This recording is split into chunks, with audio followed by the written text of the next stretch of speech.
Ini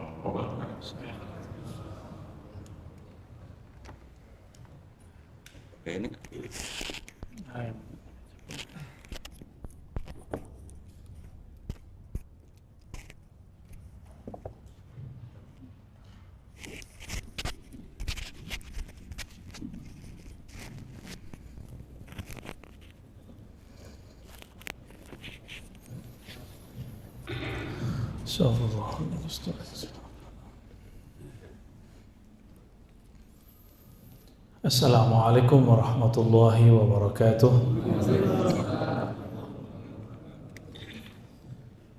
Alhamdulillahilladzi anzala al-Qur'an wa huwa al-kitabu alladzi la rayba fihi wa la shakka fihi hudan lil muttaqin alladzina fi sudurihim nurun ala nur. Asyhadu an la ilaha illallah, asyhadu anna Muhammadan abduhu wa rasuluh. Allahumma salli wa sallim wa barik ala nabiyyina Muhammad wa ala alihi wa ashabihi wa li baitihi wa dhurriyyatihi ajma'in. Salatu wassalamu alayka ya Rasulullah. Bapak Ibu yang makan Allah, sahabat-sahabat jamaah Masjid An-Ni'mah, semoga diberikan nikmat zahir dan batin. Dalam surat Luqman dikatakan, wa asbagha alaikum ni'amahu zahiratan wa batinah, dan dialah yang melimpahkan kepada kamu nikmat yang zahir, nikmat yang batin. Nikmat yang zahir, badan sehat, tapi kalau pikiran gak sehat, nyaman gak hidup? Kantong sehat tapi pikiran galau, gimana? Sama juga. Maka nikmat itu jangan hanya diminta nikmat fulus, minta juga nikmat ruhani kepada Allah Subhanahu wa ta'ala. Karena harta itu banyak habis, sedikit pasti cukup. Tinggal kalau banyak bersyukur, kalau sedikit ya bersabar kepada Allah Subhanahu wa ta'ala. Untuk membuka kolbu pikiran kita, mari kita bacakan surah Al-Fatihah. Juga kita kirimkan untuk pengarang kitab ini, Al-Imam Ibn Athaillah Sekandari. Al-Fatihah. A'udzubillahi minasyaitonir rajim. Bismillah. Iya kan.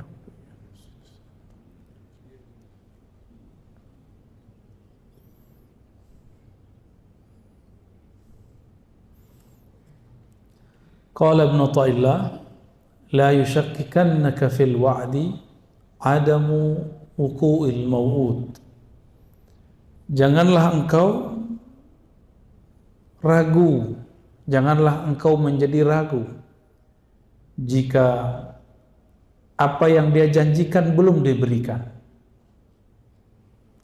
Saya sering menyampaikan bahwa Nabi bersabda, kullu da'watin mustajabah, semua doa pasti dijawab. Tapi kapan diberikan? Itu janji Allah, suka-suka Allah. Jangan pernah memperlakukan Allah seperti budak, apalagi memperlakukan Allah seperti anak buah, minta sekarang jadi sekarang juga. Allah itu Rabbul Alamin. Rabbun bahasa Arabnya dapat diartikan tuan, pemilik. Kita justru dimilikinya, bukan kita yang memiliki Allah. Jangan kebalik-balik.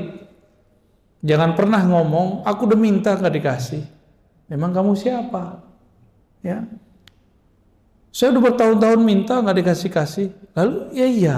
Terus kamu siapa? Bisa maksa-maksa Allah. Emang Allah bapaknya? Emang Allah anaknya? Emang Allah anak buahnya? Kan bukan. Kita nggak berbuat apa-apa untuk Allah. Terus minta-minta sesuatu. Malu. Pilih. Tidak minta dikasih, minta dikasih tapi waktunya suka-suka dia. Pilih mana Pak? Enggak minta. Apa yang harus dilakukan? Tunaikan tuntutannya. Apa yang dituntut dari kita? Wa'bud rabbaka hatta ya'tiyal yaqin. Sembahlah Allah, kenalilah Allah sampai kamu benar-benar yakin. Ya, ada tuh di belakang kan? Kalau terjemahan biasanya yakin diartikan al-maut. Kalau saya enggak, ya. Maut udah pasti. Kalau al-maut, kenapa enggak ditulis saja di situ wa'bud rabbaka hattal maut? Maka terjemahan kita lain. Al-yakin, yakin. Yakin itu al-i'tiqad al-jazim. Keyakinan yang mantap kepada Allah Subhanahu wa ta'ala. Wa'bud dapat diartikan wa'rif. Kenalilah Allah sampai kamu yakin. Dan yakin itu banyak tingkatannya. Kita sudah tahu ilmu yakin, ainul yakin, hakul. Nah, yang dimaksud di situ di atas hakul yakin itu namanya yakin. Nggak ada lagi tambah-tambahan ilmu yakin, ainul. Nggak ada tambahan itu lagi. Hakul di atas itu semua itu namanya al-yakin. Alif lam, keyakinan yang sempurna. Al-yakin bahasa Arabnya dapat kita artikan kamu percaya tanpa syarat. Percaya tanpa syarat. Bisa nggak? Jadi kalau versi saya, Pak, kan yakin biasanya kita artinya 3 ya. Ilmu yakin, ainul yakin. Ilmu itu teori. Karena yang menyampaikan orang terpercaya, maka kita percaya. Kalau ainul yakin, kita melihat sendiri buktinya, tapi belum merasakan. Kalau hakul yakin, kita merasakan. Kalau al yakin, rasa tidak rasa, kita yakin tanpa syarat. Bisa nggak? Kayaknya susah ya. Kalau nggak rezekinya lancar, nggak baca waqiah ya. Jadi kalau seandainya rezeki nggak nambah karena duha, nggak mau duha lagi. Bener. Kayaknya begitu sih ya. Kenapa semuanya harus bersyarat sama Allah? Allah memberi kita tanpa syarat. Saya mau tanya, kita nyembah Allah untuk untuk kita? Di surat Luqman, bersyukur kepada Allah itu bukan untuk Allah. Linafsi, siapa yang bersyukur kepada Allah kembali ke dirinya sendiri. Jadi Allah nggak butuh kok syukur kita. Jangan GR amat. Ya. La yushakkikannaka fil wa'di 'adabu wuqu'il mau'ud. Janganlah engkau menjadi syak mengenai suatu janji bahwa doa pasti dijawab. Tapi waktunya tidak sesuai dengan apa yang kita ekspektasikan. Wa in ta'ayyana zamanuh. Meskipun zamannya sudah jelas.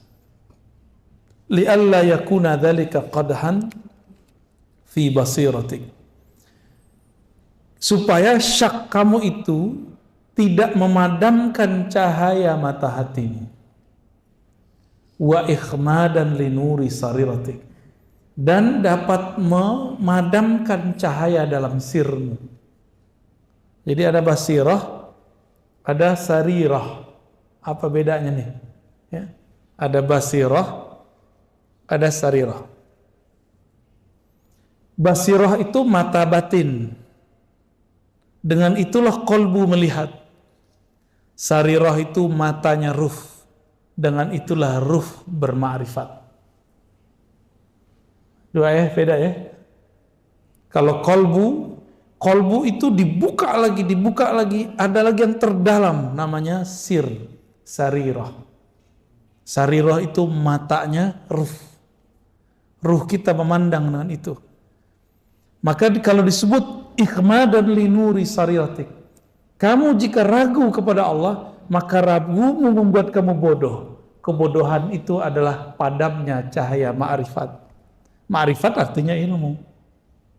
Ya.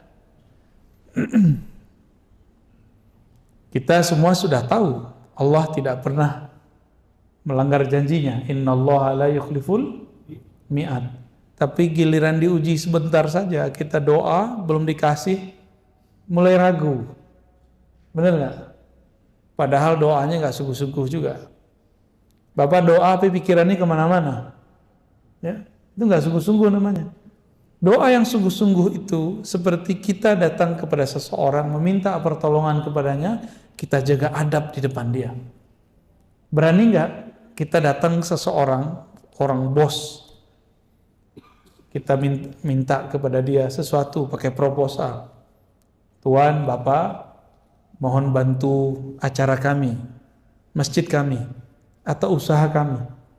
Tiba-tiba handphone bunyi, berani angkat nggak? Kalaupun diangkat dimatiin, benar nggak? Kalau lagi zikrullah, pikirannya macam-macam, keluyuran, ditarik lagi nggak? Dibiarin aja ya. Nah, itu bedanya kita. Maka wajar, sebenarnya mohon maaf ya, zikir-zikir kita itu nggak ada yang diangkat sebenarnya. Nggak ada Pak. Nggak ada yang khusyuk soalnya. Sholat Bapak tadi itu nggak ada yang diangkat. Tapi karena ada sholawat di situ, Allah angkat. Ya. Karena nggak ada yang khusyuk. Orang dari takbir sampai assalamualaikum udah kemana-mana mikirnya. Yakin gak tuh diangkat tuh? Tapi Allah akan pemaaf. Innallaha afuwun ghafur. Allah itu maha pemaaf.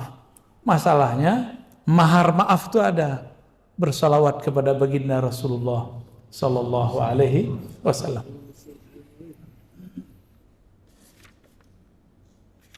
Kita masuk ke hikmah berikut ya. Dari kesimpulan sebelum masuk, jadi ciri-ciri orang yang basirahnya hidup, dia tidak syak meskipun doanya belum dijawab. Dia tidak syak kalau dia sakit berobat belum kunjung sembuh. Inilah rahasia Nabi Ayub. Nabi Ayub ditegur sama istrinya. Mas Ayub, kira-kira begitu ya. Kamu kan Nabi Allah, kekasih Allah. Orang-orang kalau ada apa-apa minta doa sama kamu. Masa kamu masalah kutilan kulit begitu aja gak berdoa kepada Allah? Kata istrinya. Nabi Ayub bisa sabar dengan semua kata-kata orang di luar. Tapi beliau langsung tersinggung. Bukan tersinggung terhadap dirinya, tapi tersinggung istrinya kenapa tidak bisa sabar. Ya. Kok istrinya mulai meragukan? Kamu kan Nabi, masa Nabi? Nah, gitu. Masa Nabi? Akhirnya Nabi Ayub mengatakan, pergilah kamu. Jika kamu tidak tahan bersamaku, pergilah. Tapi jika kita ketemu lagi nanti aku akan pukul kamu. Tapi itu istri paling baik. Wajar ya. Di zaman dulu nggak boleh istri ngeluh. Ngeluh dikit boleh cerai. Betapa pemaafnya Allah sekarang di masa syariat Nabi Muhammad. Istri ngomel-ngomelin kita gitu, maafin aja kan. Mohon maaf Bu ya. Di zaman Nabi Ibrahim punya mantu. Sesekali dia kunjungi anaknya lagi keluar rumah. Kata Nabi Ibrahim, ternyata mantunya lupa ini mertua dia karena jarang datang. Karena nikahnya waktu itu tidak ada Nabi Ibrahim. Nabi Ibrahim tidak hadir saat Nabi Ismail nikah. Dites sedikit doang. Gimana Neng nikah sama Mail? Kira-kira begitu Pak kalau bahasa sininya ya. Apa jawaban? Payah. Bang Mail payah. Makan susah. Minta beli ini beli itu nggak dikasih. Oke, oh gitu.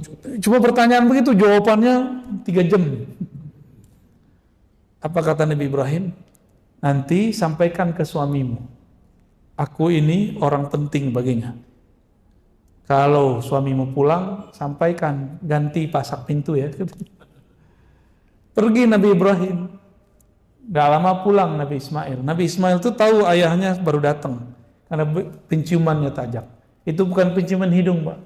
Penciuman batin. Nabi Ismail langsung nanya, tadi ada orang datang ya? Langsung nanya, iya Mas, iya Bang. Lupa dia. Terus apa pesannya? Ya langsung nanya. Jadi Nabi Ismail punya firasat nih. Apa pesannya? Karena dilihat gak masuk, cuma di luar aja. Berarti ada sesuatu nih. Kalau babe gue gak masuk ke rumah bahaya nih. Kira-kira begitu. Kata orang tadi, orang aki-aki tua tadi, udah jelek, rewel lagi gitu. Punya pesan lagi. Pesannya apa? Ganti pasak pintumu. Oh gitu. Ya sudah, besok aku antar engkau pulang. Maksudnya apa bang? Kamu pasti membeberkan aibku, kelemahan suamimu. Tuh hati-hati tuh ngomong di status Facebook tentang perihal-perihal kelemahan rumah tangga. Emang nggak ada lagi tempat cerita. Sampai harus berbicara, harus nyatet status. Ya, coba hidup di zaman Nabi Ismail, di syariat Nabi Ibrahim, boleh dicerain. Ya, malah disuruh. Tuh kalau dihitung sekarang banyak nggak perempuan yang pantas dicerain? Ya, tunggu dulu bang. Cowok-cowok juga pantas digugat cerai. Bapak Ibu yang bukan Allah, syariat zaman dulu itu betul-betul ketat. Di zaman nabi-nabi terdahulu tidak boleh ngambil harta rampasan perang. Nggak boleh. Di zaman nabi boleh. Di zaman nabi terdahulu zakat itu wajib 10%. Di zaman Nabi Muhammad ada pilihan-pilihannya 2,5%, 5%. Ya, ada. Makanya sampai sekarang agama tersebut yang masih ngikut katanya agama nabi-nabi terdahulu masih 1/10. Lah gede banget tuh Pak 1/10 itu. Makanya di negara-negara Eropa yang maju, gereja-gereja sepi. Karena pajaknya sudah mahal, asuransinya mahal, ditambah kalau masuk gereja 10. Gereja sono Pak ya, kalau di sini saya nggak tahu. Kalau di kita ada juga LDIU lebih parah lagi. Bisa di atas 10 dia. Ya. Jadi kita hidup di Indonesia BPJS cuma 100.000, 150.000 udah deh. Udah ngomel tiap hari ya. Coba Bapak kalau dipakai Eropa, pajak 40%. Berani nggak hidup di Eropa begitu? Makanya wajar sekolah di sana gratis. Tol nggak bayar. Tapi parkir bayar Pak. Parkir sono langganan. Jadi kita ini karena nggak pernah keluar, selalu ngomong, wah negara ini negara zolim. Kita nggak mau perbandingan. Kalau nggak suka kritik aja, nggak usah bilang-bilang zolim. Emang situ ngerti luar negeri, ya. Kalau nggak ngerti-ngerti amat, kita mending uskut, kul khairan atau usmut, liasmut, atau diam. Itu lebih baik, ya. Apalagi kan anak muda Pak sekarang belum kemana-mana. Aduh, saya gergetan dengerin orang-orang begitu. Kita nggak seneng aja, tapi jangan berlebihan gitu. Idza fataha laka wijhatan min at-ta'arruf fala tubali ma'aha qalla 'amalu. Kamu jangan kegeeran, kira-kira begitu maksudnya. Jika Allah bukakan suatu bab ma'rifatullah, tapi amalmu masih sedikit, jangan geer, biasa aja gitu. Fala tubali ma'aha in qalla 'amalu. Jangan ngerasa sesuatu, biasa aja, ya. Fa innahu ma fatahaha lak illa wa huwa yuridu an yata'arraf ilaik. Allah kalau membukakan pintu ma'rifat. Pintu ma'rifat itu pengenalan, rasa, cinta. Pernah gak sesekali lagi gak niat ngapa-ngapain, pas sholat ternyata bergetar? Sesekali, pasti pernah. Itu di saat Bapak Ibu lagi lupa untuk khusyuk, dikasihlah Allah khusyuk. Hilang nafsu mau khusyuk, diberilah khusyuk. Jadi kapan kita diberi khusyuk? Obsesi khusyuknya hilang. Karena kalau kita punya obsesi, obsesi itu menjadi Tuhan. Allah itu ingin disembah wahdahu la syarikalah. Bukan pengen hamba itu merasa khusyuk terus nyembah dia. Karena merasa tenang terus nyembah dia. Berarti kita nyembah tenang bukan nyembah dia. Bisa bedain? Ya, ini dua hal yang berbeda. Kalau nyembah Allah, mau tenang nggak tenang, itu urusan lain. Mau khusyuk nggak khusyuk, sembah saja dia. Kan Allah nggak suruh. Allah mengatakan coba wa'bud rabbaka, sembah sajalah Rabbmu. Hatta ya'tiyakal khusyuk, nggak ada dalilnya. Yang ada cuma hatta ya'tiyakal Yakin. Sampai yakin itu tumbuh dalam dirimu tanpa syarat. Nggak ada lagi istilah ilmu yakin, ainul yakin, hakul yakin. Yang ada hanya al-yakin, keyakinan tanpa syarat. Hakul yakin masih dites. Kita tes dulu baru kita percaya itu hakul yakin. Kalau al-yakin itu makomnya Sayyidina Abu Bakar. Beliau tanpa menguji Nabi, dia percaya kalau itu Nabi Muhammad sallallahu alaihi wasallam. Bismillah.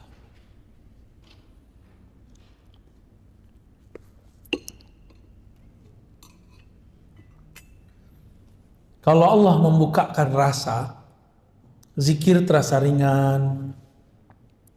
Biasanya gak bisa tahajud jadi bisa tahajud.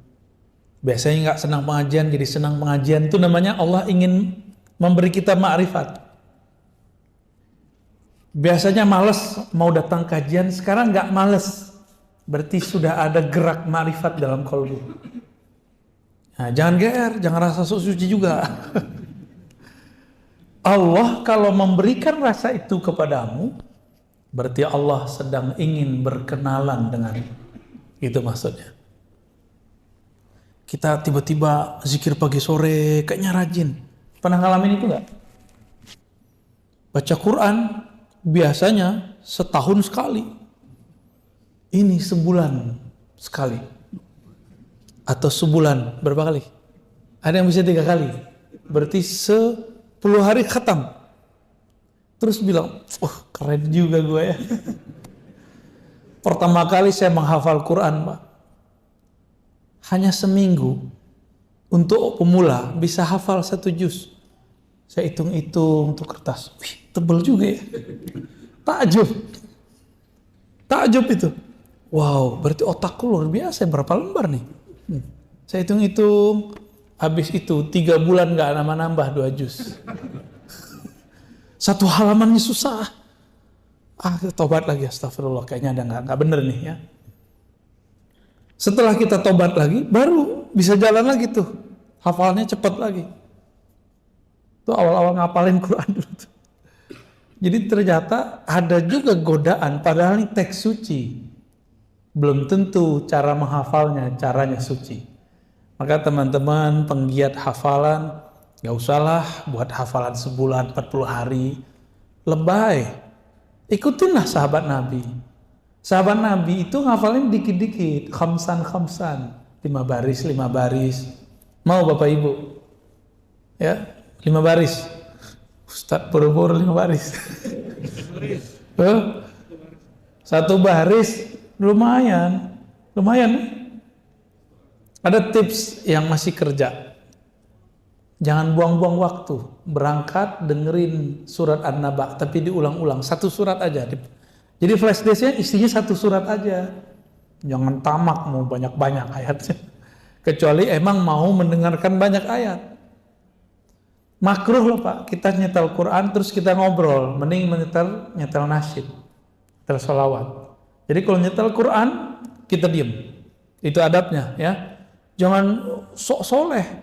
Biar kelihatan soleh teman-teman. Setel MP3, tartil. Tapi ngobrol ya salah. Itu nggak adab. Kenapa? Wa idza quri'al Qur'an fastami'u lahu wa ansitu. Surah Al-A'raf jelas tuh ayatnya. Jika dibacakan Quran, maka hendaklah kamu mendengarkan lalu diam. Itu adabnya ya. Maka saya termasuk tidak sepakat. Mohon maaf, di masjid ini gimana nih? Sebelum sholat terus nyetel Quran kenceng-kenceng, saya termasuk nggak sepakat, walaupun tidak melarang. Lebih baik sholawat, tarhim. Kalau tarhim orang nggak dengar nggak dosa Pak. Tarhim kan cuma sholawat. Salatu wassalamu alaik gitu ya. Gitu ya. Assalatu wassalamu alaik ya. Begitulah saya suaranya udah sumbang Pak. Itu ajib, mending itu didengarkan. Itu dari Mesir Pak, bukan dari Makassar tuh bukan. Mungkin Bapak punya kenangan waktu ke timur, ke Makassar, semua masjid begitu. Benar ya? Semua masjid. Dan itu indah sekali dalam memori kita. Jadi saya punya memori indah kalau pas ke timur sana. Lombok sama. Ya semua itu sama itu. Sebelum subuh, sebelum sholat lah ada 5 menit. Ya, saya pernah ke Buton, tempat teman saya ada pesantren Abdul Wahid. Ya. Ada di situ Dr. Falah. Ya. Beberapa menit itu mereka tarhim karena itu santrinya yang baca. Kalau di sini suaranya sumbang bajangan. Dan indahnya bukan main. Karena itu sholawat, satu sholawat ada 10 rahmat. Oh, Nabi tidak pernah lakukan. Nabi nggak lakukan, tapi Nabi nyuruh sholawat nggak? Al-Imam Ibnu Al-Arabi Al-Maliki, muridnya Imam Ghazali, bukan Ibnu Arabi yang satu lagi ya. Jadi Ibnu Arabi, pengarang kitab Aridatul Ahwazi, Syarah Sunan Tirmizi. Beliau mengatakan dalam beberapa karyanya, dianjurkan ya, sebelum sholat itu ada yang mengingatkan, baik dengan sholawat kah atau apapun. Beliau menganjurkan. Bahkan kalau beliau boleh pakai Quran. Cuma kalau kita sebaiknya bukan Quran tapi sholawatan. Ya. Alam ta'lam anna ta'arrufa huwa muriduhu alaik. Tahukah kamu bahwasanya ma'rifat itu keinginan kamu tadi untuk bangun lebih awal, pergi sholat berjamaah, apalagi berzikir pagi sore yang teratur, ikut pengajian walaupun jaraknya jauh. Jangan takjub dengan diri sendiri, tapi tahukah kamu bahwa makrifat itu dialah yang memberikannya kepadamu. Wal a'mal, sedangkan amalan, a'anta muhdiha ilaih, apakah kamu yang memberikan hadiah kepadanya? Ini kalau versi orang awam nih. Gimana? Kalau kita ibadah, kita yang mempersembahkan hadiah kepada Allah, benar nggak? Tapi kalau orang kenal Allah, apa kata mereka? Ya Rob, aku bisa sholat karena Engkau yang membuat aku bisa sholat. Saya sering nanya jamaah, nih sama nggak jawabannya di sini? Bapak Ibu bisa bangun tahajud, itu yang bangunin siapa? Alarm?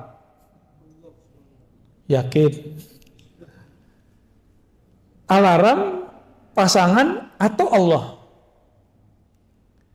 Dalam surah Az-Zumar dikatakan, Allah lah yatawaffal anfusa, yang mewafatkan jiwa-jiwa. Di antara jiwa itu ada yang Allah yumsik, Allah tarik, mati namanya. Ada yang Allah yursil, Allah lepas kembali, maka dia bangun dari tidurnya. Oleh karena itu, tidur itu saudaranya mati. Karena selangkah lagi mati, Pak. Kalau nggak dibalikin, mati sudah. Gitu. Doa kita apa bangun tidur? Segala puji bagi Engkau ya Allah, ahyana, yang kembali menghidupkan kami. Benar ya? Berarti hidup, kita dihidup nih. Tertidur itu mau mati namanya. Pengen mati enak atau mati susah? Mati enak. Jangan nonton ya sebelum tidur. Terus gimana sebelum tidur? Sebelum tidur tumbuhkan al-yakin tadi. Bisa lewat zikir, bisa lewat pengajian, bisa lewat conditioning di pikiran kita. Coba malam ini tidur, semua dendam kita buang, bisa nggak? Bisa nggak Pak? Utang sih bayar, dendam jangan. Bisa nggak? Malam ini kita tidur pegang dada, ya Allah, di hatiku ada noda-noda dendam. Izinkan aku tidur, noda itu tiada, telah Engkau angkat ya Allah. Ada benci, semoga terangkat. Ada putus asa karena masa lalu gelap, tolong ya Allah, kegelapan putus asa itu Engkau angkat. Semua kita punya masa lalu yang saya nggak tahu, masa lalu bapak ibunya apa ya. Saya punya masa lalu, bapak punya masa lalu. Jangan sampai masa lalu itu membuat kita tidak move on. Ya. Harus move on, harus maju terus. Ada beberapa kawan sahabat saya ajak, ayo ngaji. Duh, saya ini kotor, Ustaz, nggak pantas duduk di masjid. Lah, emang kamu doang yang kotor. Saya juga kotor. Sama-sama kotor kita semua. Setiap hari kita nggak mau kotor, kotoran itu datang ke dalam kalbu. Jadi nggak usah putus asa. Itu kan setan yang menghambat dia. Nah, bapak ibu yang punya masa lalu yang gelap, sekarang bisa maju. Berarti dia dapat hadiah ma'rifat dari Allah Subhanahu wa ta'ala. Aynama tuhdihi ilaihi mimma huwa muridu alaih. Mana persembahanmu kepada Allah?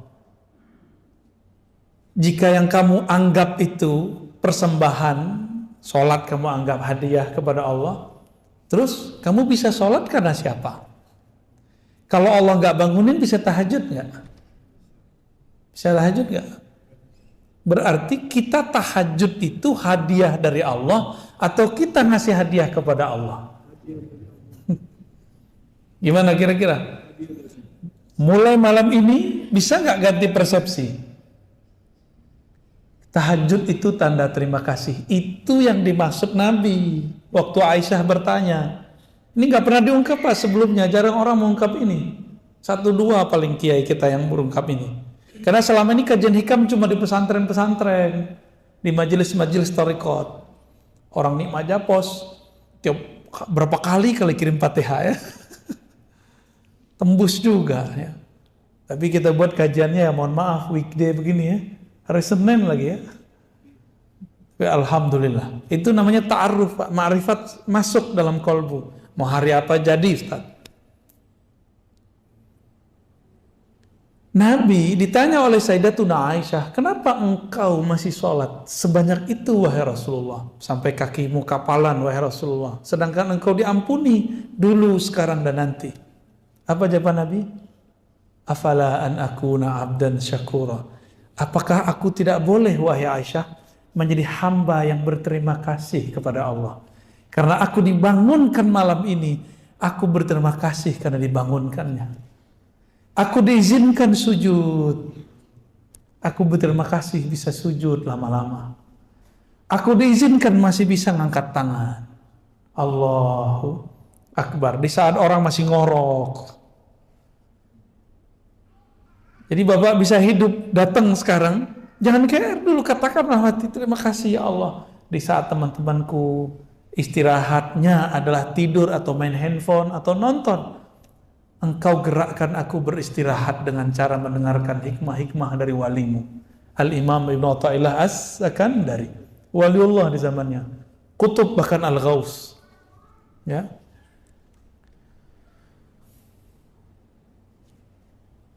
Maka beliau kasih pertanyaan. Wa aina ma tuhdi ilaih mimma huwa muriduhu alaik. Itulah kata-kata Nabi. Apakah aku tidak boleh bersyukur? Apakah aku tidak boleh berterima kasih kepada Allah SWT? Saya jelasin begini Pak, bukan saya yang pinter Pak. Jangan salah paham ya. Bukan saya yang pinter. Saya bisa menjelaskan begini karena saya dulu mau khidmah kepada guru-guru saya. Maka Allah kasih hadiah ini. Jadi ini hadiah dari Allah, bukan saya yang menghadiahkan ke Bapak. Ya. Maka nanti kalau ada yang bisa baca kitab, bawa kitabnya ke sini Pak. Jadi ngaji, lihat, walaupun terjemahan, baca aja. Siapa tahu ada umur, ya, bisa mengajarkannya, ya. Amin. Kalau enggak bisa ngajarin dia orang, ini di rumah kita. Siapa tahu, ya. Jadi gimana? Masih berani minta pahala? Saya malu meminta pahala kepada Allah. Ya. Pahala itu bahasa Sanskerta berarti balasan. Berani minta balasan dari Allah? Ibarat gini, saya minjem mobil Bapak, saya pinjam nih mobil Bapak hari ini, pulang-pulang bersih, terus saya bilang, mana bayarannya Mas? Ya, saya minjem, terus saya minta bayaran dari pinjaman itu, waras nggak? Jadi sebenarnya banyak orang beribadah tuh belum sampai babul yakin. Kalau dibilang nggak waras termarah Pak ya. Masa dengan cuma sholat 5 waktu, sholat tahajud yang berkabut itu, sholat duha yang khusyuk itu, terus kita berani meminta sesuatu balasan dari Allah Subhanahu Wa Taala. Itu orang nggak tahu posisi dia. Ya kalau bahasa kasarnya nggak tahu diri lah. Berarti dia belum sampai kepada kesadaran ma'rifat.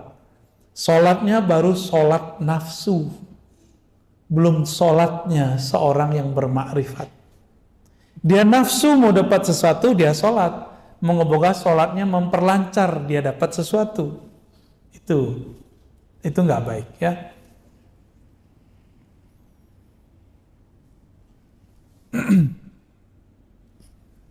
Saya tanya lagi, masih berani minta pahala? Gimana? Paham nggak saya ngomong apa dari tadi? Paham ya? Hikamnya berat Pak, tapi insya Allah saya bahasakan bahasa ringan.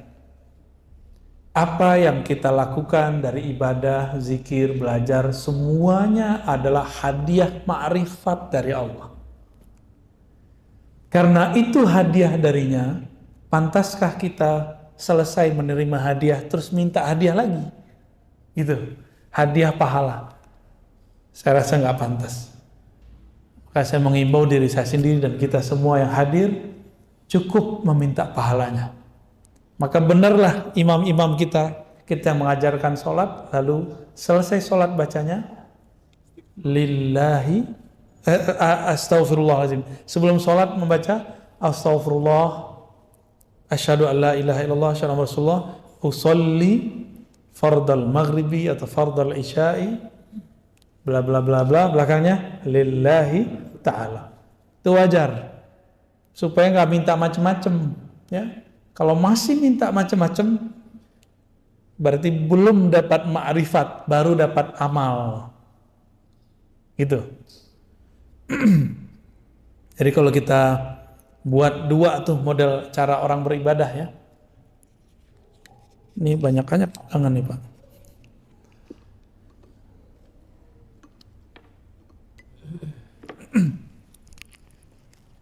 Allah Subhanahu Wa Taala, ini kita buat ilustrasi. Ini bukan Allah, ini hanya nama yang menunjukkan tentang Allah.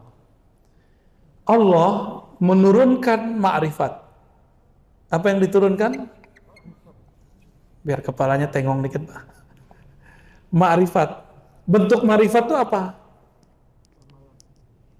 Ilmu dulu. Ilmu, apa lagi? Ibadah ya, rajin, kira-kira gitulah. Nah, ini muncul nih. Kepada siapa turun?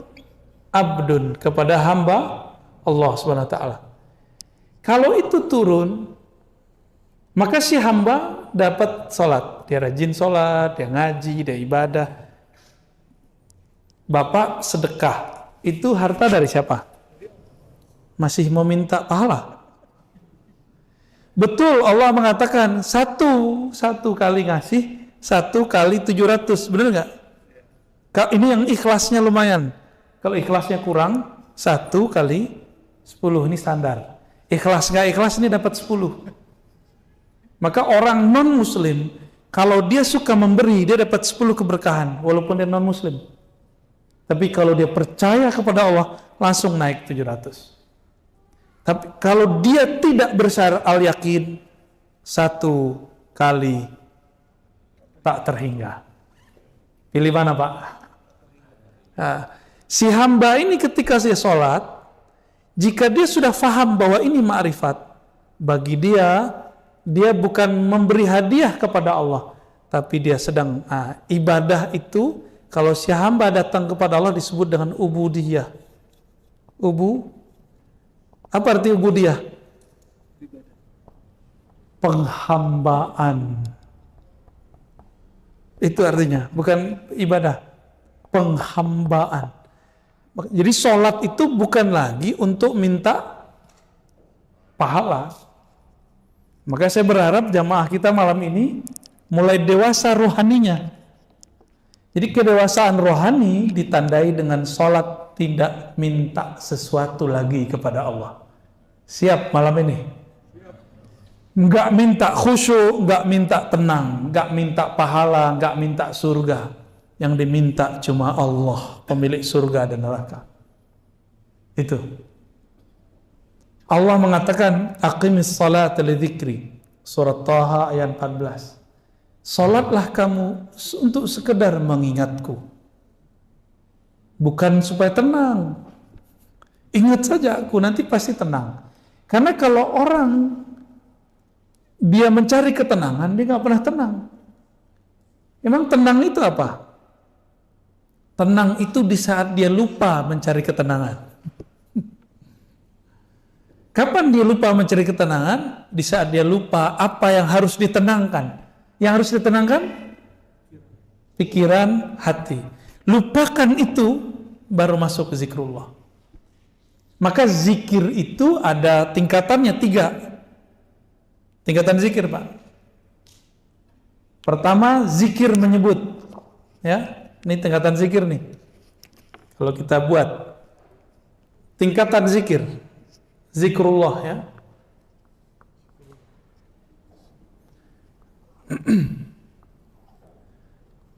Nah, yang paling bawah itu nyebut. Sebut aja dulu, mau 100, mau 2.000, sebut aja dulu. Lalu zikir tingkat kedua apa? Ingat. Nah, kalau ingat itu kolbu yang main. Ya, ini kalau ini di lisan. Kalau ini di kolbu. Kalau ini dia bahkan lupa dengan kolbunya. Nah, inilah zikir ruh. Zikir ruh itu ma'rifat. Mengenal Allah.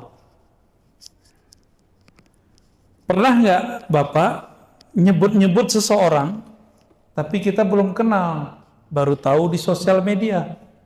Ternyata dia di samping kita. Pernah nggak? Karena belum kenal. Ada orang udah kenal sama dia, biasa aja. Nggak perlu nyebut-nyebut. Ya, kita sebut-sebut dia. Ya. Bapak ini kalau sesekali ketemu orang, minta foto sama orangnya. Tapi kalau udah sering ketemu, minta foto nggak? Enggak, udah ada fotonya di kolbu. Ya, nggak perlu minta begitu.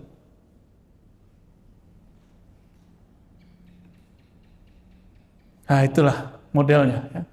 Menyebut, mengingat, bermakrifat, mengenal. Makrifat artinya mengenal. Kalau sudah mengenal, Allah jauh nggak dari kita? Allah dekat apa jauh? Allah sangat dekat. Karena dia sangat dekat. Dia nggak perlu disebut-sebut. Dia nggak perlu diingat-ingat. Cukup dia dikenal, didekati, diajak ngobrol. Kalau udah kenal, ngobrol nggak? Tapi kalau belum kenal, berani nggak ngajak ngobrol? Sungkan kita, diem-diem aja kita sama dia. Maka zikir tertinggi adalah zikir mengenal.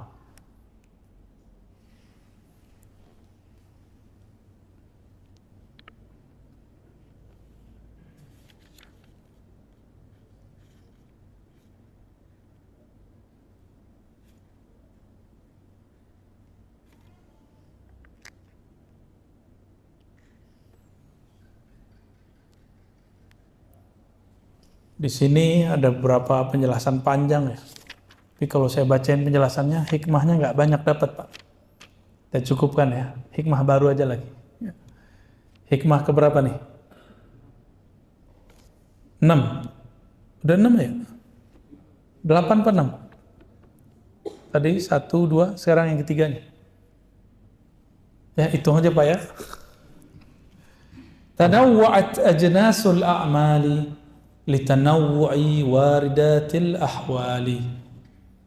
Tanawwa'at, bermacam-macam jenis amalan, ajnas, jenis. Jadi jenis itu dari bahasa Arab.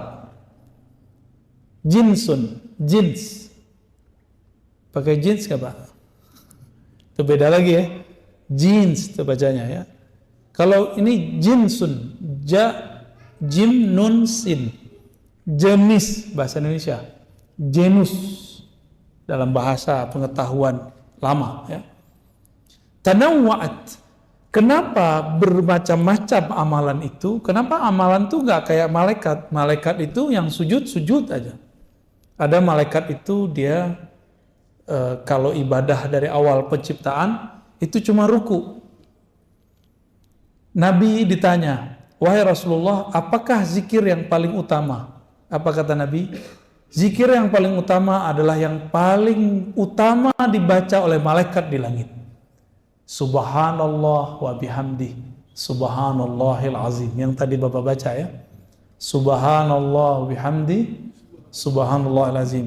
Jangan pakai terjemahan, pakai makna dari saya. Subhanallah, sungguh hebat engkau ya Allah. Wa bihamdi, engkau maha terpuji ya Allah. Subhanallah, subhanallah bihamdi, subhanallahil azim. Sungguh hebat engkau ya Allah, engkau maha agung ya Allah. Itu maknanya. Kalau kita menerjemahkan maha suci, kayaknya ada yang perlu disuci-sucikan. Emang Allah butuh disucikan? Enggak. Jadi terjemahan ini kan terjemahan masa lalu. Abad-abad tahun 1600, berarti abad 17 ya. Oleh Syekh Abdul Rauf As-Singkili, subhana itu diartikan maha suci. Ini harus direvisi, karena di zaman itu maha suci itu artinya maha hebat, kalau versi kita sekarang. Nah, jadi harus diganti tuh istilahnya. Di zaman itu orang ngerti maksud maha suci. Di masa sekarang maha suci itu terjemahannya adalah maha hebat. Ya. Dari mana kita tahu? Bapak kalau ketemu orang Arab yang benar Arabnya, kalau dia melihat sesuatu yang menakjubkan dia bilang subhanallah. Gitu. Ya. Melihat yang cantik sekali atau gagah sekali itu dibilang subhanallah. Gitu. Ya. Saking dia merasa hebat banget ini. Kok ada orang secakap ini gitu. Atau dia menyaksikan suatu kejadian yang di luar logika dia akan ngomong apa? Subhanallah. Itu orang Arab. Lain dengan Masya Allah, beda lagi. Mungkin nggak dalam semalam orang pindah kota tanpa pakai pesawat, tanpa pakai bus, tanpa pakai alat dari Jakarta ke Surabaya dalam waktu cuma sedetik. Mungkin. Tapi kalau terjadi kita bilang apa? Subhanallah, ajaib, ajib gitu ya. Ajib itu bahasa Arab, tapi ala Betawi Pak. Ya, bahasa Arab, tapi rasa Betawi. Ajib. Orang Arab juga bingung, padahal ajib itu dalam bahasa Arab itu artinya aneh loh gitu. Di bahasa kita, ajib menjadi luar biasa. Maka subhanallah itu artinya sungguh hebat. Ya. Saya menganjurkan Bapak Ibu kalau nonton itu yang ditonton penemuan ahli-ahli ilmuwan kita mengenai darah, hebatnya jantung, dahsyatnya otak, satu molekul di tubuh. Aduh, kalau kita lihat itu tubuh kita langsung bertasbih lagi Pak. Baik. Amalan itu banyak jenisnya karena pemberian Allah juga beragam bentuknya. Itu hikmah malam ini. Kenapa ada zikir subhanallah, ada zikir Allahu Akbar, ada zikir la ilaha illallah? Karena rahasia yang Allah mau beri juga beragam. Allah kaya atau miskin? Kaya. Karena dia kaya, maka dia ingin memberikan kita macam-macam hadiah. Bapak punya teman gak orang yang tajir? Tajir baik hati, sering ngasih hadiah gak? Kalau gak pelit hati, medit.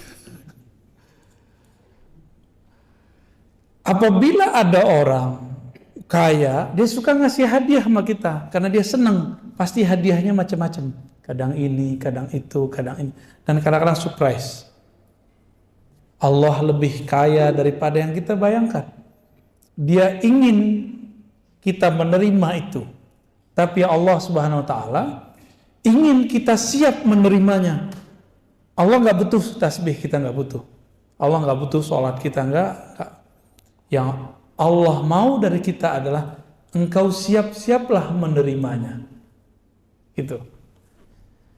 Kita mau kasih motor ke anak kecil umur 10 tahun. Tanda sayang atau bunuh? Ya, konyol atau hebat? Konyol itu. Allah itu ingin memberi sesuatu, hambanya itu siap gitu. Mereka anak muda nih, ya, yang suka main sosial media, nggak usah haus popularitas, nggak kuat nanti kalau populer. Ya. Orang yang menghambakan popularitas tersiksa. Kalau satu orang dislike tuh tersiksa. Ya, ada orang ngeritik dikit, sakit hati. Kalau hamba syuhrah, abdus syuhrah, hamba popularitas. Kan sekarang anak-anak cita-citanya kalau ditanya, Dek, Bang, mau jadi apa? YouTuber. Aduh, Masya Allah. Saya kaget-kaget tuh anak-anak ditanya begitu sekarang. Dia nggak tahu resikonya.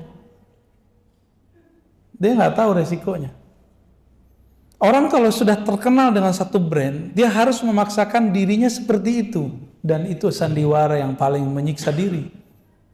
Bapak tahu orang yang nyanyi pop yang umuran Bapak itu loh Pak? Ya, bukan yang di Indonesia. Kan ada tuh yang orang Palembang tuh siapa namanya? Yang pernah di TVRI terus dipecat. Bukan, masih hidup. Siapa namanya gitu? Itu kan keluarga musisi segala macam. Itu terkenalnya ngepop, tapi di rumah ngedangdut Pak. Tapi kalau dia main dangdut di luar, itu merusak brandingnya. Itulah popularitas. Saya dulu pernah diundang oleh seorang motivator bersama teman-teman saya. Kebetulan waktu itu kita ngurusin lembaga dakwah. Si motivator ini ingin mengajari ustadz. Nah, bayangin coba. Hebat tuh ya. Hebat bener ya. Ingin ngajarin ustadz nge-brand dirinya. Nah, kita tuh harus nge-brand diri ya. Oh, kita dengerin aja dia main. Nge-brand oke, bagus. Akhirnya ada yang nge-brand diri pakai warna baju. Ya kan? Ada kan ustadz dengan baju tertentu? Ya boleh-boleh aja sih Pak. Dulu ada rame tuh Pandawa 5 tuh ada kan? Yang nggak ada tuh Ustadz Petruk tuh nggak ada tuh. Macam-macam. Jadi mereka membuat branding. Itu pengaruh beberapa motivator ini. Saya tahu beberapa motivator ini menggurui si ustadz yang sebenarnya ustadz itu adalah seorang guru. Nggak sopan bener ya. Mungkin niatnya bener baik supaya ustadz ini punya kualitas hidup yang setara dengan para motivator. Nggak, ustadz itu jalan hidupnya beda. Ya. Terus terakhir dia bilang apa? Ustadz itu kalau ceramah harus memperhatikan sound. Terus apa lagi? Harus bertarif. Waduh. Itu teman-teman saya yang ikut rata-rata rusak karena sifat motivator. Ya beda Pak. Kalau ustadz tuh dengan motivator tuh beda. Ustadz tuh dia ngomongin Allah sama akhirat. Walaupun dia butuh duit, dia nggak boleh ngomong. Ya nggak boleh dia ngomong. Itu brandnya tuh Allah. Semua brand itu Allah udah. Jadi nggak usah si ustadz tuh kemudian harus di brand dengan warna baju, di brand dengan biar terjaga brandnya kalau datang harus mobilnya bagus. Nggak mesti. Kalau ada rezeki ya beli mobil, kalau enggak ya apa adanya aja. Ustadz tuh harus pakai baju tertentu, serban tertentu. Ya salam, itu nyiksa diri. Apakah dengan miring sedikit begini ilmunya berkurang Pak? Nggak ada urusan. Kok ini dimiringin dikit, emang berubah? Nggak berubah ilmunya. Kalau emang ilmu ada di dalam akan berubah. Saya datang ke sini pakai sarung, pakai gamis. Bapak karena udah kenal, Bapak biasa aja, ya kan? Karena saya juga biasa, Bapak biasa juga kan? Saya datang sebagai orang biasa, nggak pakai tarif-tarifan, Bapak santai kan? Kalau nggak Bapak deg-degan juga Pak, kita udah bayar nih, udah panjer nih, deg-degan juga. Maka di Quran di surat Yasin itu jelas kalam Allah. Ittabi'u man la yas'alukum ajra. Ikutilah orang yang tidak minta tarif. Mereka lah orang-orang yang dapat hidayah. Kalau bahasa Imam Malik, wa ma lillahi baqiya. Satu karir, karya, kinerja, dakwah karena Allah pasti kekal. Kita ini gak ada yang sempurna, Pak. Tapi kalau kita nempel kepada Allah, sempurna jadinya. Semua kita punya dosa, tapi kita nempel kepada ampunan Allah, kita diampuni oleh Allah. Salat kita gak ada yang bagus, tapi kalau kita nempel kepada ridha Allah, Allah akan baguskan salat itu. Ya.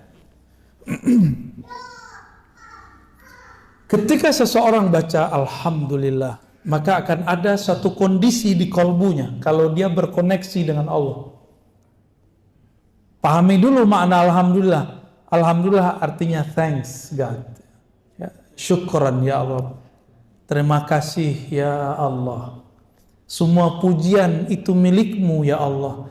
Allah itu dipuji sebagai tanda terima kasih. Maka ditulislah segala puji. Kalau di abang sebelah kan puji Tuhan, ya. Akhirnya sama-sama garing. Ini baca Arab, ini baca terjemahan, sama gak sama garing. Menurut saya cukup kita katakan terima kasih ya Allah. Itu lebih dahsyat. Ya, syukran ya Rabb. Itulah rasa syukur. Syukur ya Allah, gitu artinya. Kalau baca Allahu Akbar, apa yang dirasakan? Ya Allah, Engkau besar, kami kecil.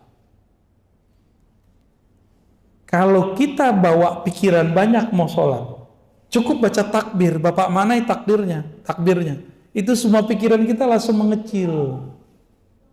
Yang besar hanyalah Allah Subhanahu wa ta'ala.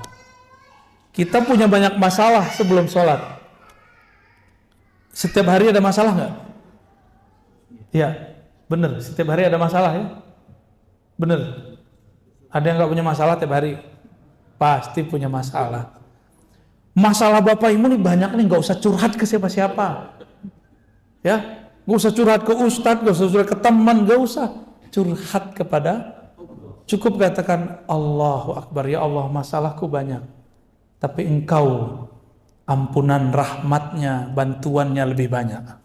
Jalan keluarnya lebih banyak. Itu selesai cepat itu Pak. Selesai cepat itu. Jadi kita ini mentok karena kita jalan lewat jalan buntu. Coba mundur dulu, kan nggak mau mundur. Mundur, cari yang baru. Maka zikir itu membuat orang mau mundur dari kesalahannya supaya maju mencari yang benar. Itu yang disebut taubat. Ya. Jadi pribadi taubat itu bukan pribadi yang sering baca astagfirullah, astagfirullah, astagfirullah. Itu namanya bacaan istighfar. Ya, taubat itu pribadi yang tidak menyalahkan siapa-siapa, tapi dia menyalahkan dirinya.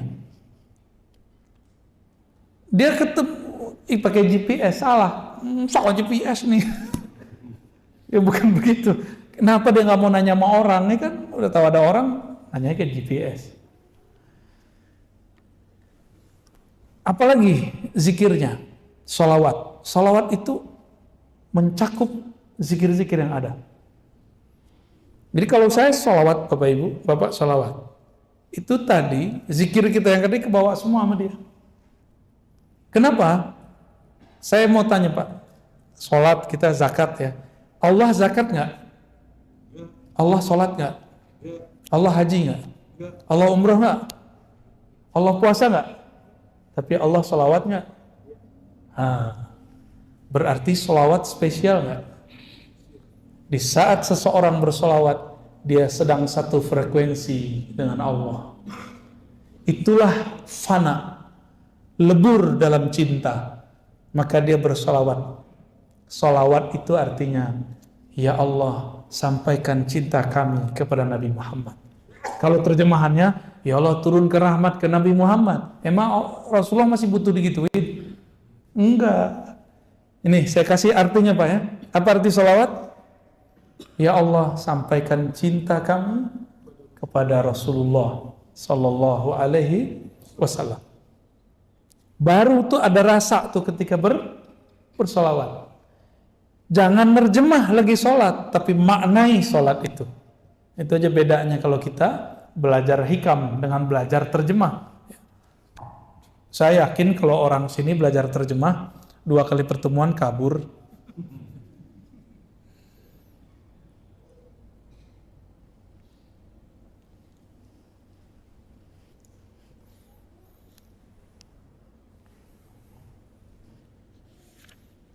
Kata pensyarah kitab ini, saya bacakan biar berkah juga ya, Imam Ibnu Abbad. Kata beliau, setiap zikir ada waridnya, ada hadiahnya. Setiap amalan ada hadiah rahasia yang tersimpan di dalamnya. Apakah warid itu? Ma yaridu 'alal qulubi minal ma'arifir rabbaniyah wal asrarir ruhiyah. Warid itu adalah suatu kondisi rohani di mana kolbu mendapatkan makrifat dari Allah dan rahasia-rahasia darinya. Ketika Bapak sujud, rasanya apa? Kepala pegel. Itu doang. Imamnya kelamaan nih, gitu. Berarti belum dapat asrarnya. Tapi Bapak sujud, terus terasa, ya Allah, kepalaku sekarang di titik terendah di bumi. Bahkan dia lebih rendah daripada tempat buang air besarku. Yang kita bedak-bedakin tiap hari itu ya, Bu ya. Ini mas-mas ini pakai bedak kan nih? Nggak usah lah, cukup istri kita aja yang cantik ya. Kita nggak usah jadi cowok cantik. Ya. Rawat sih boleh, tapi jangan bikin riuh untuk badan sendiri. Laki-laki itu nggak usah begitu ya. Apabila kolbu kedatangan rasa, masuk rasa itu, rasa, ya Allah, kepalaku lebih rendah. Aku taruh serendah-rendahnya, bahkan lebih rendah dari tumitku. Itu Bapak kecanduan sujud, Pak.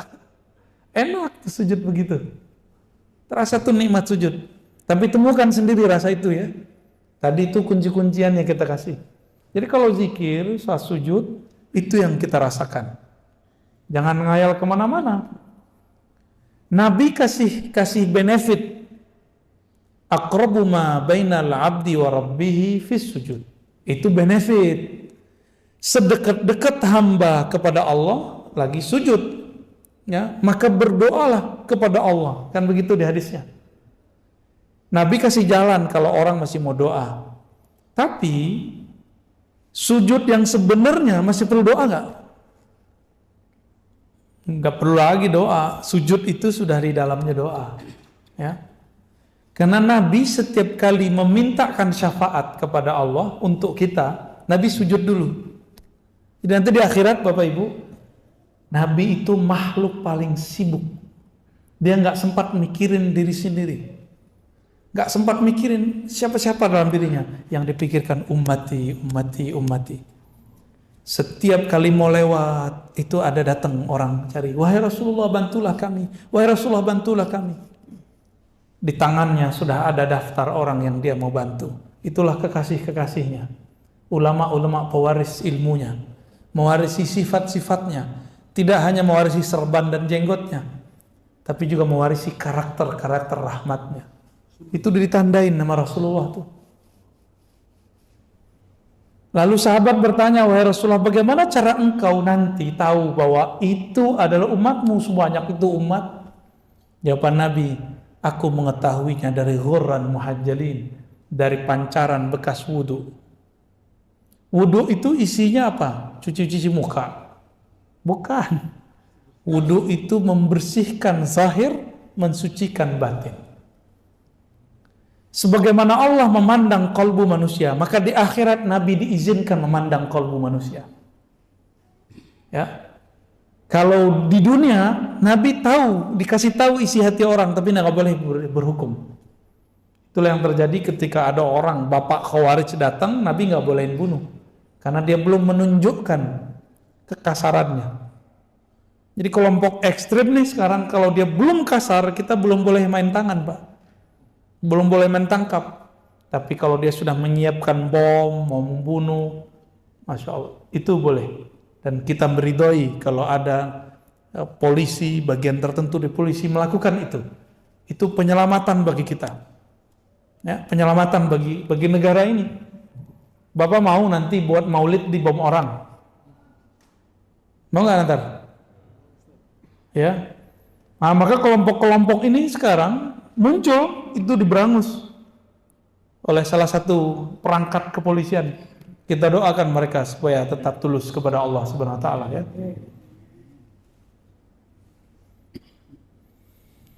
Salat ada rasa di situ, ada rahasia. Zakat ada lagi rahasianya. Ada nggak di antara kita datang ke orang susah terus ngasih langsung? Ada nggak? Kalau ada, ngerasain nggak merindingnya waktu dia berdoa? Senangnya bukan main. Nanti cobain Pak ya.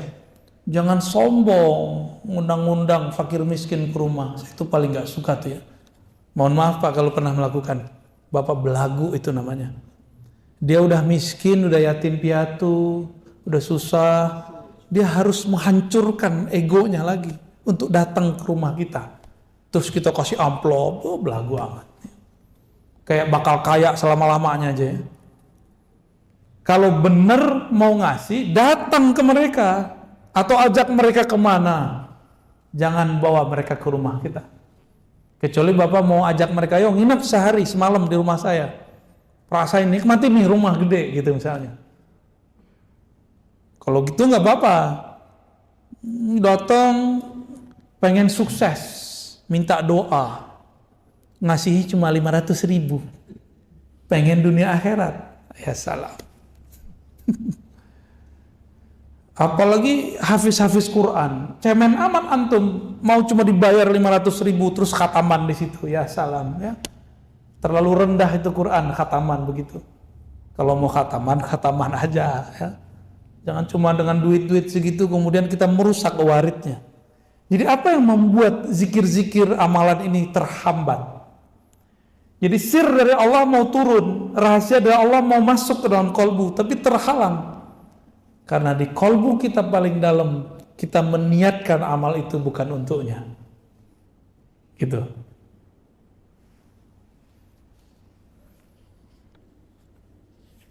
Jadi kalau Bapak Ibu ntar wiridan, udah ya, ijazah yang lama itu simpen aja.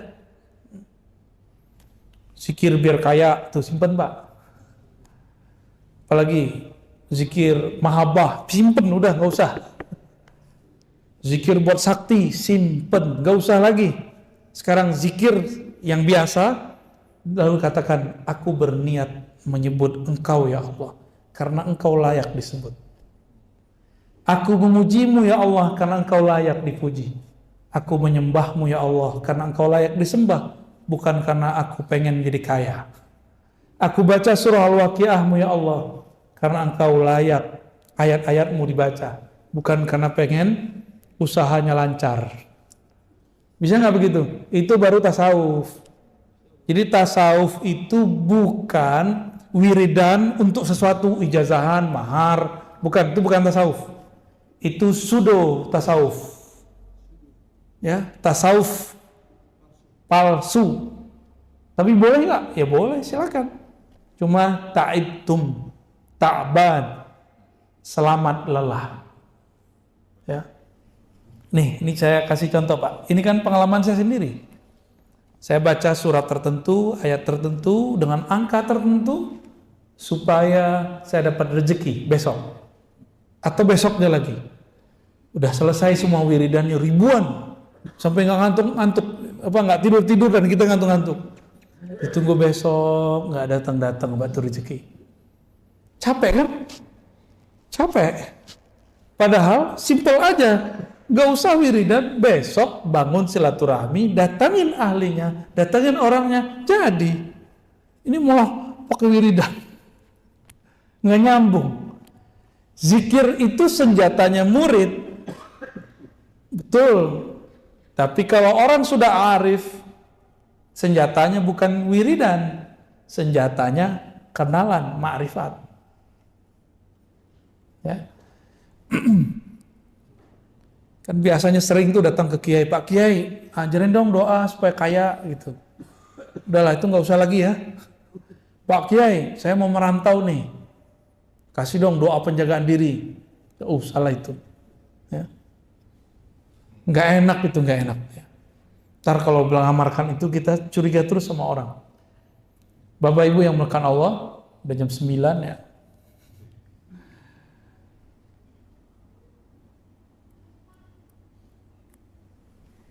Ketika warid itu datang, kadang-kadang berefek. Ada orang tuh tiba-tiba rajin ibadah.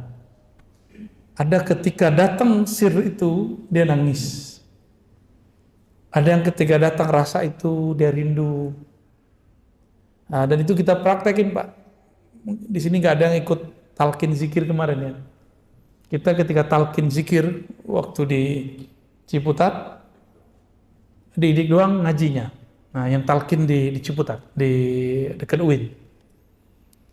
Pas syahadat, ada yang merasakan sesuatu, tapi tidak merasakannya waktu baca Fatihah. Ada yang waktu Fatihah merasakan sesuatu, tapi tidak merasakannya saat istighfar. Ada yang menangis-nangis dalam istighfar, tapi kebingungan ketika baca Qul huwallahu ahad. Ada yang tersentuh baca kulhu, tapi dia bingung pada sholawat. Tapi rata-rata Pak, di bab sholawat semuanya hanyut. Mau kolbu keras, kolbu lembut, semuanya hanyut karena merindukan Rasulullah SAW. Karena dalam sholawat itu ada unsiyah, keintiman kolbu dengan kekasih, yaitu Rasulullah SAW. Nah, semoga rasa itu muncul di kita. Nah, ada yang dia tenggelam, rasanya hanyut dalam sholawat. Kita ajak zikir, dia bingung. Karena dia masih asik dalam sholawat. Jadi itu beda-beda orang. Beda-beda ahwal, beda-beda warid yang datang. Jadi saya sendiri menyaksikan dan merasakan bahwa itu nyata. Beda amal, beda bacaan, beda gerakan, beda aktivitas, beda rahasia yang diturunkan oleh Allah Subhanahu wa ta'ala. Maka rahasia dalam sholat beda dengan zakat, beda dengan puasa, beda dengan haji, beda dengan umrah. Semoga yang hadir malam ini tidak lagi ibadah minta pahala. Amin. Semoga yang hadir malam ini tidak lagi beribadah pamrih. Amin. Bukan lagi karena pengen dapat surga, bukan lagi karena dijauhkan dari neraka, bukan lagi karena pengen dapat ketenangan dan kekhusyuan. Semoga yang hadir malam ini beribadah karena Allah layak disembah, karena Allah pantas dipuja-puji. Itulah ibadah yang mutlak. Orang inilah yang disebut oleh Allah abdi, hambaku. Kalau yang mencari ketenangan disebut hamba sakinah. Yang mencari khusyuk, abdul khusyuk. Yang cari popularitas, abdul syuhur. Yang nggak mau terkenal, abdul butun. Allah bukan yang begitu. Ya, kunu ibadallah. Jadilah hamba Allah yang mutlak. Barangkali ada 10 menit mau tanya jawab, silakan. Ya, ya, silakan. Dari mana dulu? Kita kasih waktu 10 menit saja dan satu pertanyaan saja dibatasi dengan waktu.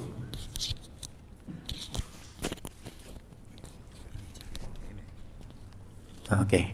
Assalamualaikum warahmatullahi wabarakatuh. Assalamualaikum. Terima kasih Buya. Semoga sehat terus Buya. Amin, amin ya Rabbi. Saya anggap Buya itu adalah guru saya. Terus guru. Karena saya juga nggak punya guru. Terus saya ingin menceritakan spiritual saya Buya. Dan waktu kemarin saya udah 2 kali, dan terakhir kemarin itu berkat Buya saya amalkan sholat witir itu wajib. Pertama kali ngaji itu sholat witir wajib. Jadi sholat witir saya adalah sebelum tidur. Dari dulu, kalau dulu saya amalnya setelah sholat tahajud. Nah, cuma kenapa pada saat itu 2 sekali dan sekali kemarin beberapa hari yang lalu itu seperti saya itu sampai kaki gemeteran. terus bener-bener kayak orang ketakutan. Apakah itu setan? Oke, baik. Satu lagi boleh Buya? Oke. Izin Buya. Kalau kita sholat pejamkan mata, itu seakan-akan kita sujud atau ruku, tapi kayak ada sesuatu lagi yang ruku ngikut kita. Oke. Nah, itu saya nggak tahu. Terima kasih. Assalamualaikum warahmatullahi wabarakatuh. Assalamualaikum. Yang pertama, pas mau witir merasakan sesuatu ya. Pas lagi sholat witir ya. Itu namanya warid. Warid. Cuma karena kolbunya belum siap takut. Ya. Tapi kalau kolbunya siap itu nggak akan takut. Nah ini ada tips dalam hadis Abu Daud ya, amalkan ya. Supaya nanti kalau mau witir sama aja, mau sebelum tidur atau setelah tahajud sama. Dalam hadis Abu Daud diajarkan kalau mau qiyamul lail, bacalah 10 kali subhanallah, subhanallah wa bihamdi, atau subhanallah aja 10, alhamdulillah 10, Allahu akbar 10, la ilaha illallah 10. Itu namanya conditioning. Jadi biar kolbunya siap untuk merasakan nikmatnya sajian tahajud, sajian witir, hidangan-hidangan aurat, maka berzikir sebelum kita qiyamul lail. Berzikir sebelum witir. Ya. Apa tadi? Subhanallah, alhamdulillah, masing-masing. Jadi jangan subhanallah, alhamdulillah, bukan. Subhanallah, subhanallah, subhanallah, subhanallah. Begitu ya. Alhamdulillah, alhamdulillah, alhamdulillah. Terus Allahu akbar, Allahu akbar, la ilaha illallah, la ilaha illallah 10 kali. Rasakan Pak, nanti sholatnya akan lebih stabil. Nanti takutnya hilang, insya Allah ya. Saya ijazahkan cara mengamalkannya. Tafadhal ya. Di hadis Imam Bukhari, Muslim itu ada yang versi mirip, tapi amalannya beda. Intinya sama ya. Wallahu a'lam bishawab. Assalamualaikum. Langsung saja pada pertanyaan yang pertama. Dari mana Pak? Saya dari Ciledug, Komplek Paniyulan Permai. Nama saya Muhammad Yunus. Pertanyaan saya yang pertama tadi dibilang apapun yang kita lakukan ibadah adalah makrifat kepada Allah. Ya, termasuk apa yang dibilang Buya tadi bahwa seandainya kita mendapatkan sesuatu yang spesial dari Allah itu adalah ma'rifah. Terus apa bedanya dengan hidayah? Yang kedua, saya terus terang sebelum subuh selalu melakukan sholat sunat hajat 2 rakaat. Dan lagi-lagi tadi Buya mengatakan bahwa apa yang kita lakukan semuanya ibadah termasuk sholat. Jangan pikirkan segala hajat kita, yang kita pikirkan adalah langsung saja kepada Allah. Bagaimana kaitannya dengan sunat-sunat hajat yang sering kita lakukan? Terima kasih. Assalamualaikum warahmatullahi wabarakatuh. Ya, nah yang pertamanya saya lupa malah. Ingatnya hajat. Hajat dulu ya. Sholat hajat itu sebenarnya diperdebatkan oleh ahli fikih. Yang ada itu sebenarnya sholat himmah. Idza hamma ahadukum. Jika seseorang kamu punya keinginan. Atau hamma berarti punya urusan. Itu arti hamma. Hadis Abu Daud, hadis Tirmizi juga ada, tapi yang saya ingat nih hadis Abu Daud. Lalu dikatakan di situ, fa'asbihil wudu, salatlah 2 rakaat, sempurnakan wudu'mu, falisalli rakaatain, salat 2 rakaat. Lalu faliyatullah, doalah kepada Allah. Coba lihat doanya, ternyata itu doa yang kita sebut doa istikharah. Jadi doa sholat hajat itu isinya doa istikharah. Coba lihat inti sholat istikharah, bukan memaksa Allah, bukan mengajukan permintaan kepada Allah. Tapi sholat istikharah, sholat hajat itu adalah menyerahkan hajat kita kepada Allah, menyamakan kemauan kita dengan kemauan Allah. Apa kata kita? Ya Allah, jika dia baik bagiku, maka jadikanlah dia milikku, dekatkan dia kepadaku, dan takdirkan dia menjadi ya begitu. Itu nggak hanya pasangan loh Pak ya, kerja, urusan proyek sama semua. Artinya apa?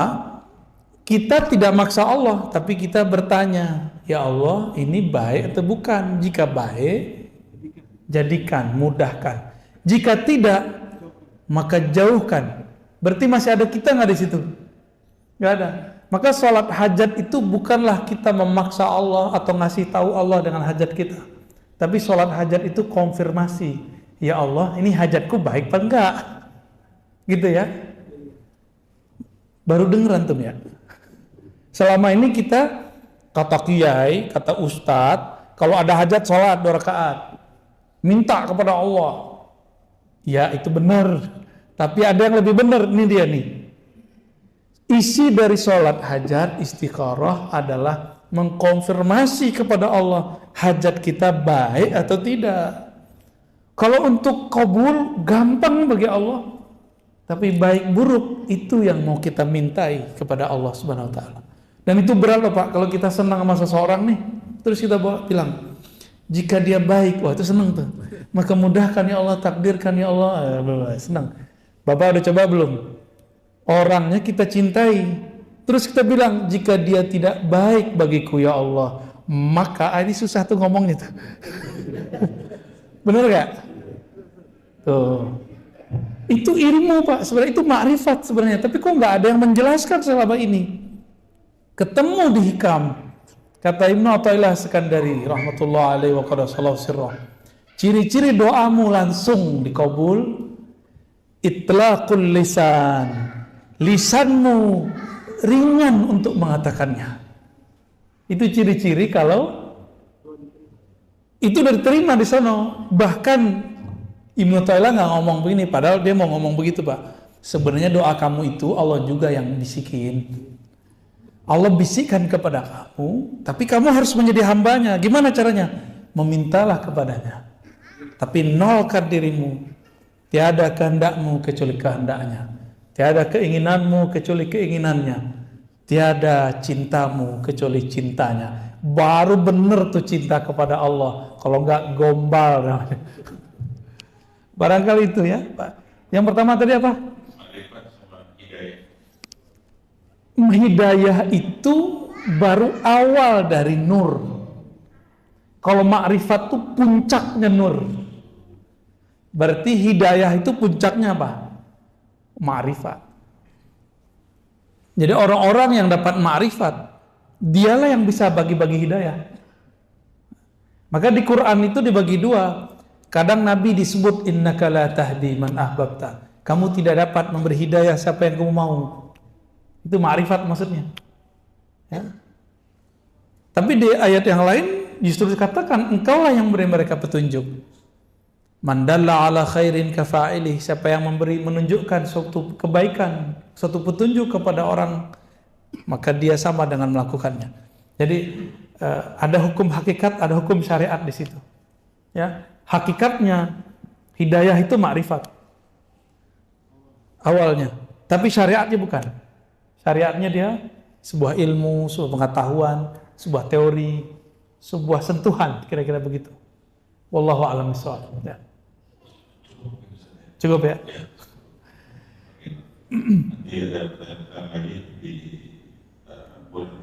Ya. Baik Bapak Ibu yang melakukan Allah. Nah, maka lain kali kalau mau pakai kertas lebih cepat. Ya. Nanti kita jawab sependeknya. Bapak Ibu yang bukan Allah, sahabat-sahabat, teman-teman semuanya, saya yang mengajar ini bukanlah orang yang suci, bukan orang yang sempurna. Saya manusia biasa. Kebetulan, kebenaran dapat hadiah ma'rifat dari Allah. Inilah yang kita bagi-bagi sebagian. Ya. Semoga hadiah-hadiah ini diridhoinya. Amin ya rabbal alamin. Nasallallahu al-afwa wal afiyah lana wa liwalidina wa limasyaikhina wa lisairil muslimin. وأهل أهلنا ولذريتنا ولأولادنا وللمريدين والحاضرين والحاضرات. Semoga yang hadir, baik laki perempuan, anak-anak kita, saudara kita diampuni oleh Allah, dapat berkah dari Allah, dapat ridha berkah pengajian ini. Amin rabbal alamin. Wassallallahu ala sayyidina Muhammad walhamdulillahi rabbil alamin.